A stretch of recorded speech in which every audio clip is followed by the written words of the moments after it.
after a room clear. A room clear is when a student becomes so disruptive all the other students are removed from the class.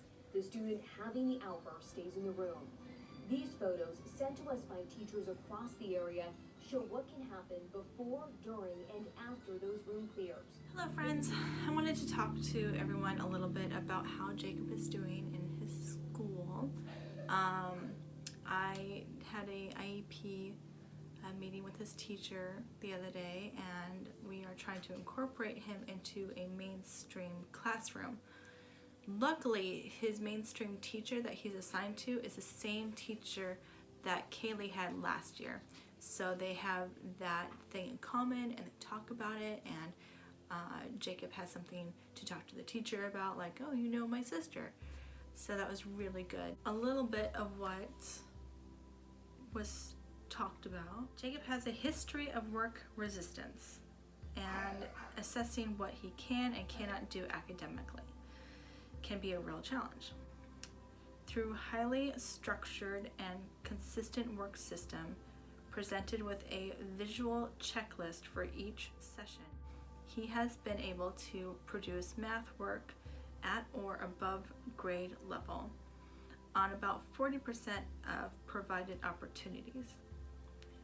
He is able to produce writing work on about 20% of provided opportunities.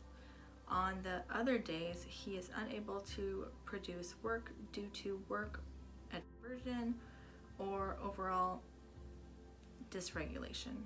Offering Jacob a choice between two activities or a choice between which order activities are presented in can be helpful for Jacob.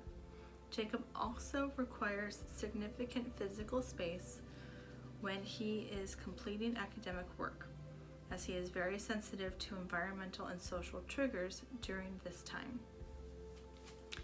Now, one of the triggers that she mentions in here is, for example, if another student is talking and says something like storms, Jacob will run to the door and lay in front of it and scream, because Jacob will think that there's a real true storm coming and the building will be destroyed.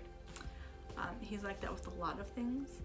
Like if my kids are at the table and they're joking and one of the little ones says that this tastes like poison because they don't like the food I've made for them, Jacob will spit out his food, scream, and act like he's choking poisoned. So he's very sensitive to words and takes many things very, very literal. One of the things that I'm really happy about with the school that we're in is there is a specific classroom designed just for kids with behavioral issues, whether it's like emotional behavioral or disabilities like autism. They have their own classroom, and each student has a regular teacher in addition to their teacher that they have in this classroom. So the idea is to slowly transition each child into their regular mainstream classroom with as little disruption to the regular classroom as possible.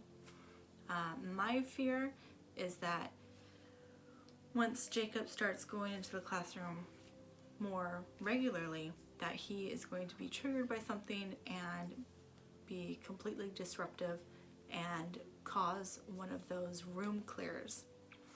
Now, we are told as parents, every time Jacob bit somebody or scratched or had a rough day. So he has a little chart, they write notes on it, we evaluate it.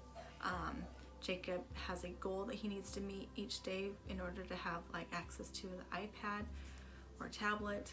If he has a really bad day and physically hits or hurts somebody, me and Pat will see that and we will say that he can't have any access to his tablet for the rest of the day as a punishment.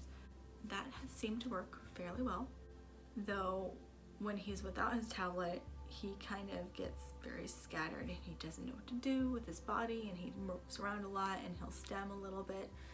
So yeah, it's a struggle. I watch the news on YouTube a lot because we don't have regular cable, and I've been looking up stories about room clears and everything, and one of the stories I came across was on teachers talking about what they've experienced. And I recognized one of the teachers as my daughter's kindergarten teacher. And I was like, oh, okay. And she was talking about one year there was a student that did this, and the principal had to run out and grab him, and they had to like physically restrain the child. And I realized they're talking about my son. Like I know that scenario. I know exactly who it was and what happened. So that was like,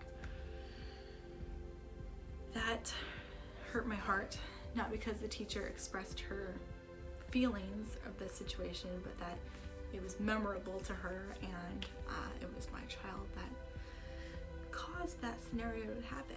You may not know that Jacob was in an early educational learning center.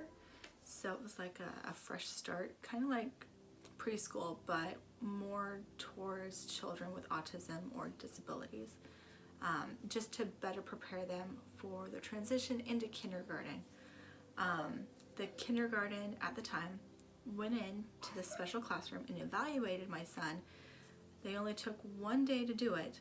It must have been a fantastic day for my son, because when they came back with the results, they said, we think that your son is ready to just go right into kindergarten. And we're like, really? Have you met our son? He acts out, he throws tantrums, he throws things, he bites teachers. So that really puzzled us, but we trusted them, and we're like, okay, they're the professionals. We'll just, let this happen and let it ride. And on the first day of school, the principal called me after 1 hour and said, you need to pick up your son, and I don't think this is going to work. And I'm like, well, of course. But what frustrated me and my husband was that they didn't have a backup plan. So they didn't have anything in place as a alternative for my son, and they eventually, I guess they had one other student that was in kindergarten that was also having troubles. And so they added into the elementary school, 1st through 5th grade, they added kindergarten into this special program that my son is now in. Well, that is all I can think of to talk about today. So I hope you enjoyed, and I will talk to you next time. If you have any questions, leave a comment down below, and I will get back to you. Thanks again.